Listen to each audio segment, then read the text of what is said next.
Hello friends, looking at current affairs for 10th May. The news items picked up from the Hindu newspaper are these 16. We'll look at them in detail. The first one, Supreme Court sentences Karnan to 6 months in jail for contempt. So this is regarding the contempt of court proceedings which were going on against Justice C.S. Karnan, the whole developments we have been saying. So now 6 months imprisonment on this contempt of court case has been announced by the 7-judge constitutional bench of the Supreme Court. Plus, it has said the order should be immediately put into effect. Also, the Supreme Court has asked the media to not report any statements made by Justice Karnan from now on. So, this has taken place. A suggestion which had come forth from the senior advocate K.K. Venugopal was that the sentence should be delayed by a month because in a month, Justice C.S. Karnan is going to retire. So, this is unprecedented that a sitting judge has been prosecuted as such and jailed for contempt of court proceedings. So that is why this was a demand made, but the judiciary, the Supreme Court said that there can be no distinction made as such against a sitting judge or a retired judge or a common citizen as such too. So this was there. It says contempt of court has no color, no privileges. There is no distinction. Then the next news item is ICJ stays sentence in Jadhav case. So this is regarding Kulbhushan Jadhav. The consular access of this former naval officer is being sought by India from Pakistan because Pakistan court has sentenced him to death, but consular access has not been provided. India approached the International Court of Justice, which is the judicial branch of United Nations Organization, UN. So here the International Court of Justice at The Hague, Netherlands, it has ordered the stay on this Pakistan's ruling, army court ruling, as such that this order should not be put into effect. So this is a win which we have had. We had charged Pakistan with violation of the Geneva Convention, which is on consular relations too. There's a Vienna Convention on consular relations as well. So we'll see what are these conventions also and the provisions under it. So we had made 15 requests as such. 15 times requests were made for consular access to Kulbhushan Jadhav, but it was not provided by Pakistan. It was also suggesting access to other exchange of information as such on Mr. Jadhav. So then the consular access would be provided. So such demands were also being suggested from Pakistan. So this is regarding that. So ICJ, it settles legal disputes. And Geneva Convention, there are 4 conventions specifically. So this is regarding in times of war as such. So improving the conditions of sick and wounded members of armed forces in the field has to be provided for. So sick and wounded have to be taken care of. Even shipwrecked sailors have to be taken care of. The treatment for prisoners of war as such has been provided for in this Geneva Convention 3 also. So how prisoners of war should be treated as well. So there are rights for them to and provisions for their safeguard also. And finally, it is on protection of civilians in times of war. So this is related to war times. The other convention which is there is Vienna Convention on Diplomatic Relations and on consular relations as such too. So this requires that consular relations can be established by mutual consent, and even if there is a breakdown of diplomatic relations, then it does not affect the consular relations as such. So this is also there. And what does it provide for? Consular functions means protecting both individuals and corporate bodies as such in the state in which they have gone ahead, and favoring the development and furthering the development of commercial, economic, cultural and scientific relations between the countries, and also ascertaining, inquiring by all lawful means, providing information, reporting to the sending state all information about persons interested which is being sought. So that is the consular access which we are seeing. The details should be provided to us, but they have not been provided regarding Mr. Kulbhushan Jadhav. Then the next news item is Mallya guilty of contempt, says Supreme Court. So this is regarding the businessman Vijay Mallya. He has taken a huge amount of loan from a consortium of Indian banks. Even public sector banks especially are involved here, and it is around 9,200 crores loan. So this Kingfisher had gone bankrupt and it could not repay, and he was asked, Vijay Mallya was asked to give details of all his assets. So he also has this Bilquees company which he owns, but then he is saying presently he has fled to UK, is presently in UK, and he says that all his assets have now been distributed amongst his 3 children, so he has no control over them and he cannot provide any further detail. The Supreme Court had come across this another deal which he had signed with Diageo company. So this was a British liquor company, and this he had received 600 crores in this, and the details were not provided. So, although Supreme Court had said that all details regarding all his assets should be provided. So on this contempt of court, as such, he has been found guilty on contempt of court. So this is the latest development here. So he had taken a 9,000 crore loan which was given to Kingfisher Airlines, and this loan he could not repay, which was realigned in 2010 as well. But then finally these loans turned into non-performing assets in 2012. So flying license for Kingfisher Airlines was also grounded in as such after that in October 2012, and banks started selling their shares which they had of the brewery company of his two other companies, and finally they are trying to recover. Even the Kingfisher house was put on auction as such too. So around 1,000 crores or so has been recovered. Still a huge amount of money needs to be recovered. So this is regarding the whole case. So there is money laundering charges against him, then there are charges under violations of Prevention of Corruption Act as such too. The taxation defaults, he has not paid a huge amount of tax which is also due on him, has not been paid. So these are the demands being made. So his extradition has been sought from UK, but then it is seeming to be difficult.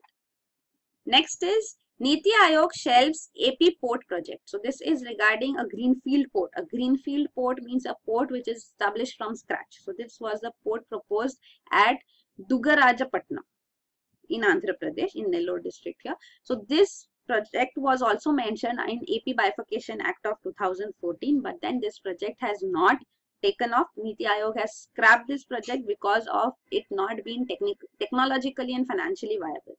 So even there are other ports in the adjoining region. So you can see on the eastern coast of India, we have the Chennai port, Krishnapatnam port, the Ennore port, the Kamraj port as it is called. So these ports are already there. So this will not be a viable port here. Also, these ports presently are not functioning at their full capacity. So their capacity utilization would not take place. That's why this project has been scrapped. Plus also there will be massive dredging. So dredging means there will be digging as such to facilitate larger ships to enter into this port. So that would also result in environmental hazard, environmental pollution, environment will be affected. So that is why now this project has been scrapped. So this you can see other ports in the adjoining region. Then the next news item is Kolar welcomes an Amur falcon.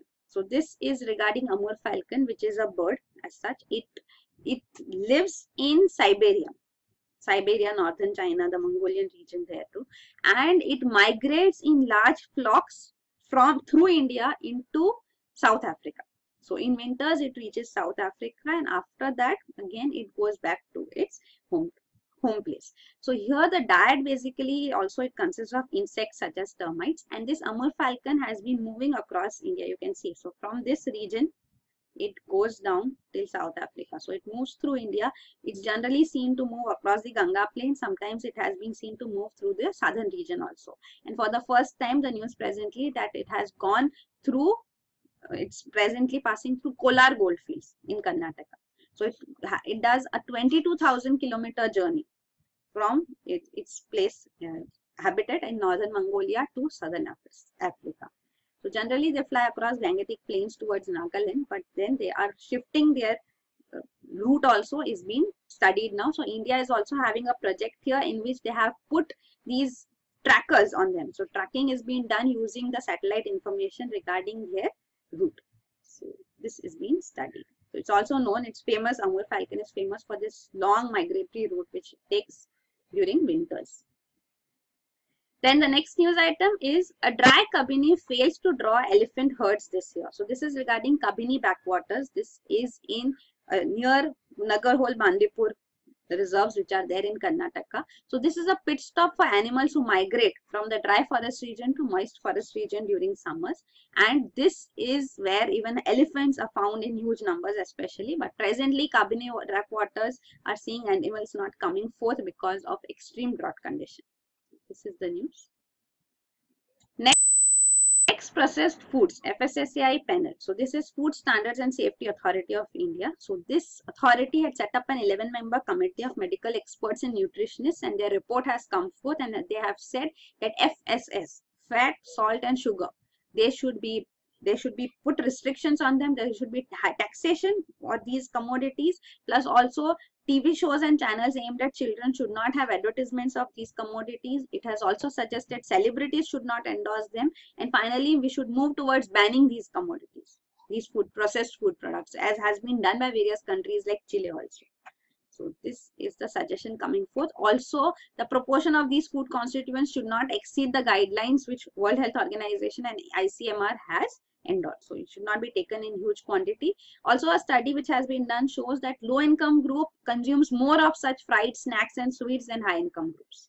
So bakery products especially are more so consumed in slum regions, in urban areas too. So this is the detail. Also labeling requirements should be there, mentioning the amount of proteins, carbohydrates, fats, also saturated, unsaturated fat, cholesterol content should be mentioned on the package. So this FSSAI, it's a statutory body under the Ministry of Health and Family Welfare. It functions as an autonomous body established under Food Safety and Standards Act of 2008. So it regulates and supervises food safety in the country. And ICMR is Indian Council of Medical Research, which also makes recommendations. It's a research organization. It's one of the oldest and largest medical research bodies in the world. It also is functioning under the Ministry of Health and Family Welfare and is funded by it. Then the next news item is grain output at record high. So India's food grain production this year for 2016-17 is at an all-time high of 273.38 million tons. So this is much higher than last year too. So this is because of the good monsoons which we had during the last season. So highest food grain production last was in 2013-14. So now it has superseded that too. Then next is Bishnoi farmers fill troughs of water for deer. So these Bishnoi farmers were there, a community in Rajasthan. So it's a religious sect, a Vaishnavite sect which lives in western Rajasthan here, and they have been known for the efforts towards environment conservation and biodiversity conservation. So presently too, in these drought conditions where water is scarce, they have been having these troughs digged even on their agricultural fields to allow the deer, black buck to have sufficient water during the summer. Many cases of such animals dying because of lack of water is also being reported. So these steps are being taken. So they are nature worshippers, wildlife conservationists. This community, Vaishnavite community, was also initiated by a 15th century person who had turned into a saint, to Swami Jambeshwar Maharaj. So they follow his 29 tenets, which also include ban on killing animals, ban on felling of trees, especially the khejri tree which is grown in this region in Rajasthan, not using wood for cremation. Nature protection is the key. So this Bishnoi community, you should know one aspect about them. So their basic philosophy of this religion is that all living things have a right to survive and share all resources. So this is there. Then the next news item is disclose foreign funds, MHA tells political parties. So Ministry of Home Affairs has now sent a notice to all political parties, including BJP, to give details about foreign funds which have been received by them. So under the Representation of People's Act, political parties are barred from receiving foreign funds. And when various political parties, including AAP, said that these are attempts being made at witch hunting, the Home Ministry has clarified that this is a routine exercise which is done to get the details of the sources of funds for various political parties. So that is there. So the definition for a foreign company was also changed last year. So this was the Foreign Contribution Regulation Act also bars political parties from receiving funds from donation from political foreign companies. And this foreign company definition was rejigged in 2016. And this was also done through the finance bill. So finance bill, a part of the budget for 2016, last year's budget, this provision was added. So now foreign company definition has been made more lenient so that it facilitates even political parties to receive funds. The government justification was that if foreign companies definition is changed, means those who are actually foreign companies are now treated as Indian companies. We'll see what was that specific amendment to. So then it will result in corporate social responsibility norms being applied to more number of companies. So that was the justification given, because it is mandated 2% CSR funding has to be there, corporate social responsibility funding. So that means money should be allocated for social causes by these corporates. So that is mandated for Indian companies. So if Indian companies definition is increased, CSR funding would also increase. But then even political parties funding would also increase is another matter. So this was the case here. So that is the background as such. Presently, only the notice has come is in use. So here it's mentioned CSR funding to 2%. So here the changes which were made is that if the nominal value of their share capital is within the limit specified by the foreign investment. So as the foreign investment policy is that how much should be the foreign investment as such. So according to FDI policy, if that is according to that, and if the company is registered in India, then it would be by an Indian entity. So as such, it's an Indian company, then it would be treated as an Indian company and not a foreign company. So earlier the definition was that an Indian company is one in which at least 50% plus shares are held by Indians.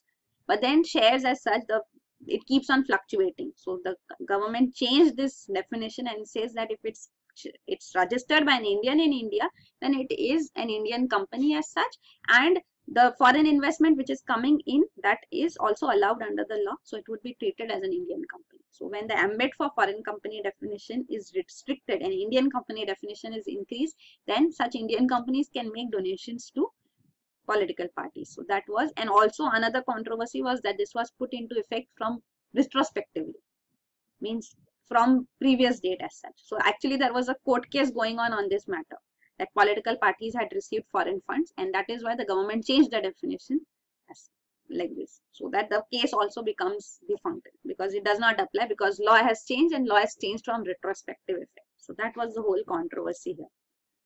Then the next news item is tallest bridge built can withstand blast. So this is a railway arch bridge which has been built on Chenab River in Jammu.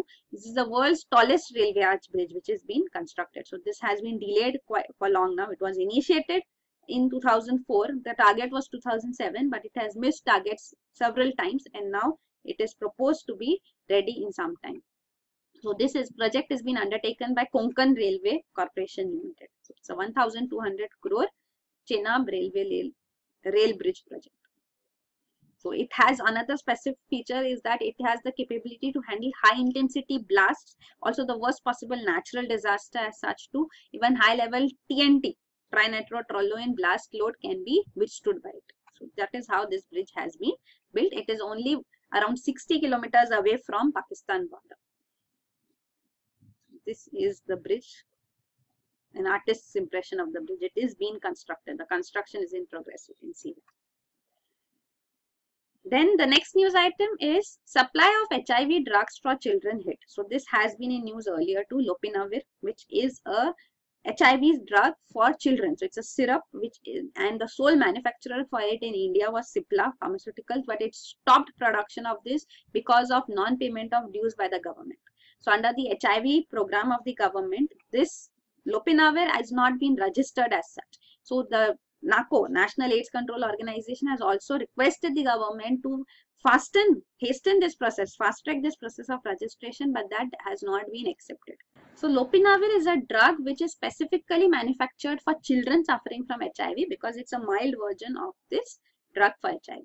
So there's a drastic demand for this, and there is a huge lacuna in the market. It's not available in the market. The next is soon Navy to be without minesweepers. So minesweepers are these ships which can detect mines which have been placed by enemies as such, if they may be placed especially near the harbors.